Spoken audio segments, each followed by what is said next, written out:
Good morning, everybody, and welcome back. Did you know that your ego could be ruining your life? We all know people that have had really big egos. In other words, that they've often felt really good about the things that they've done, the things that they are.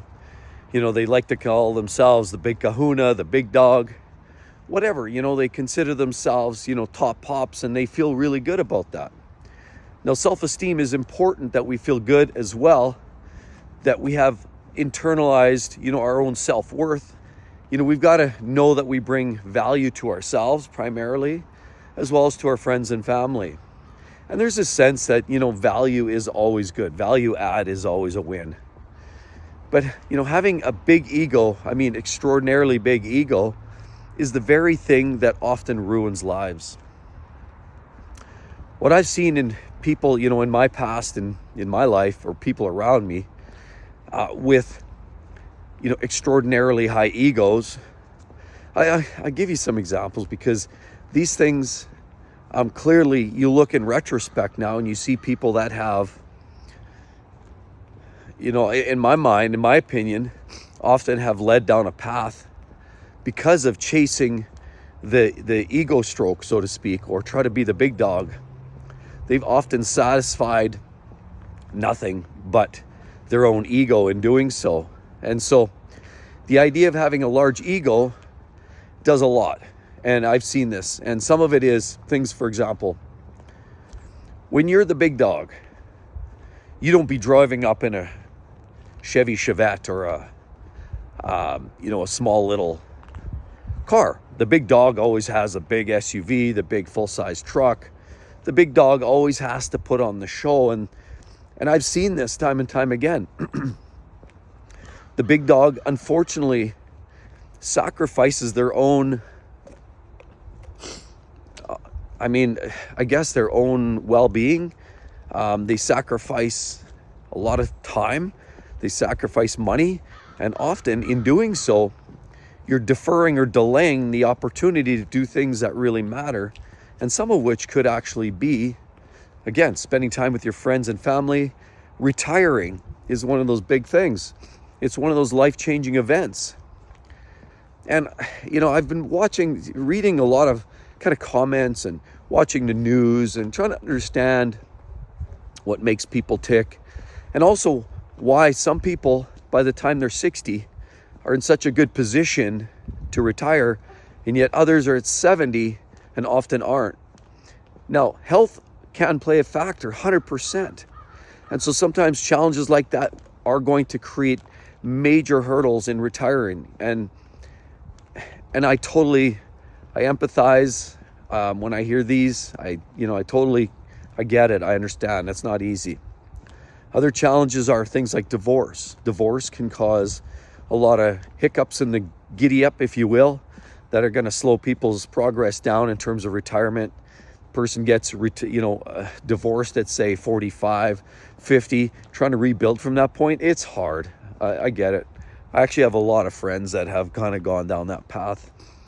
So I get it. I understand. But outside of that, a lot of people with the big egos often find themselves trying to live into these bigger shoes. They themselves are driving this egotistical behavior. And as such, they're trying to drive the big cars, the big houses, the big boats, everything has to be on another level because that's what helps stroke their ego. But in trying to pursue all these things, you're driving long hours, you're trying to be the best at your work. And I always do believe, and I've always been a believer in being the best that you can be. I've always been a bit of a perfectionist myself.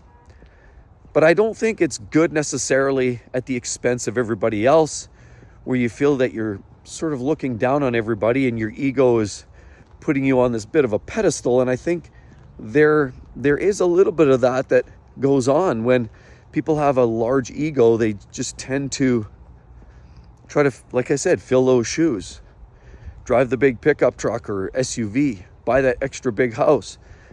But all that does is continually put people deeper and deeper in debt, more in hawk, and then, of course, try to retire when you've got these extreme debts that you've got to cover. See, that's the problem. It's nice to have fun things, nice toys. But as you sail into retirement, you've always got to remember a couple of the key items are, clearing your debt, clearing big mortgages, credit cards. Try to trim that all down so you can actually comfortably retire without having too much looming over. But often as the big dog, you're trying to be the big dog at work. Well, if you're the big dog at work, a lot of times you're chasing, pushing bigger hours, hustle. And often what? At the expense of your family. Your 4-year-old kid's got a birthday today, but you had to work late because you got this meeting and you have to dazzle the boss because you want to keep moving up that corporate ladder. Is that going to do your life any good? Well, some people find beneficial to push themselves and to be the top of the ladder. I understand it's fun to be there when you're there. But just think about all the sacrifice that goes into actually trying to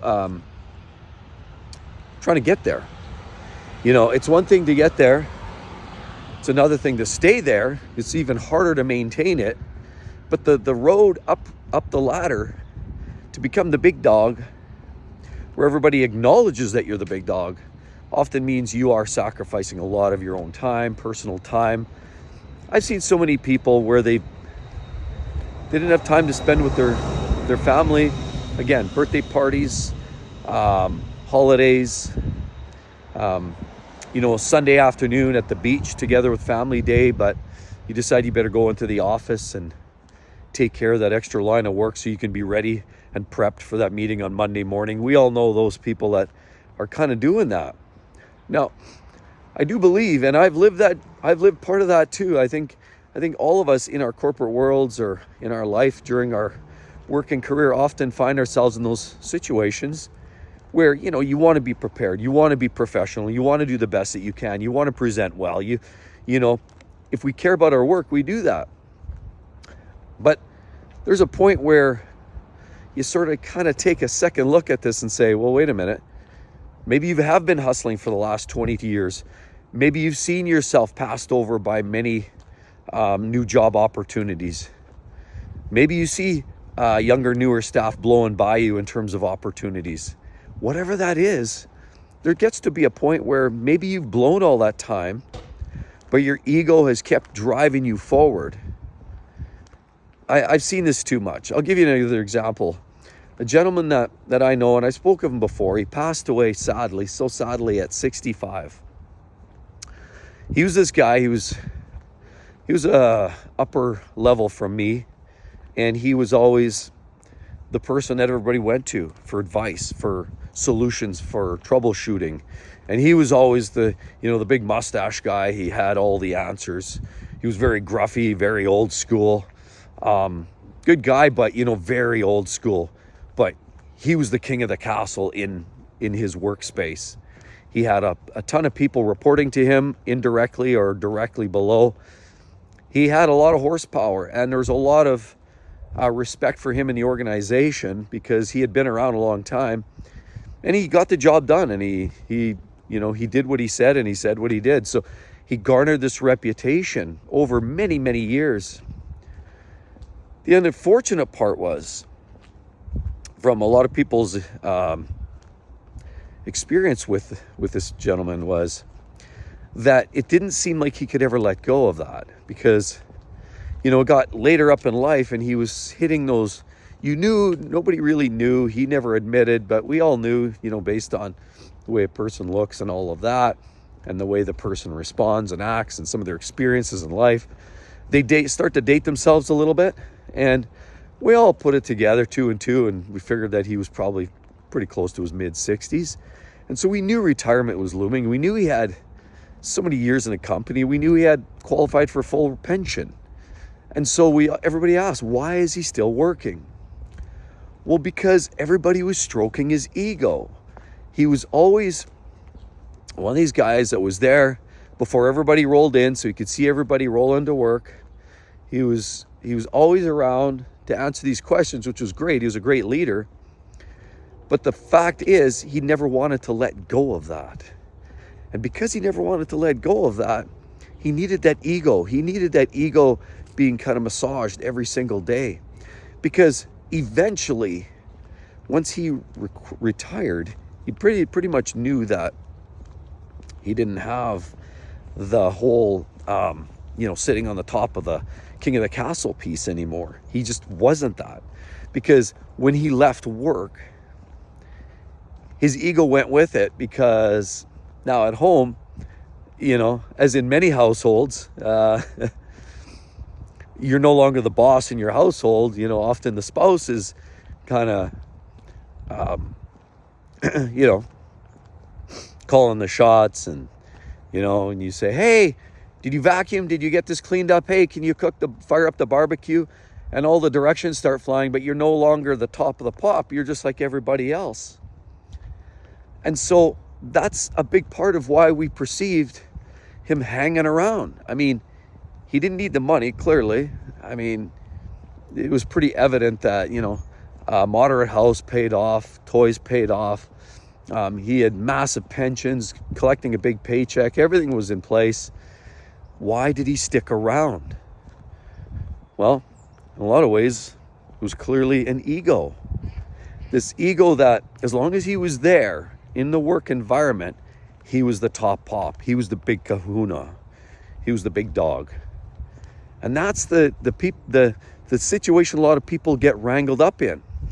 They develop this ego over years of having some success during their life, which is that's a huge win. But then they need to feel like they need to carry that. And there's this feeling that they need to show that, I've got it going on. But this ongoing feeling that I'm just going to keep doing this. I got to keep being top pop. I got to play the role. I got to drive the big SUV. I got to have the big house. I got to have all the answers. I got to keep going. I got to keep this going. But in doing that, you're living up to other people's dreams. You're living up to other people's expectations. And it's that very ego that often prevents people from retiring when they could, retiring when they should, possibly enjoying more life along the way with their kids and maybe their spouse. And they often forego a lot of the things that really matter in life.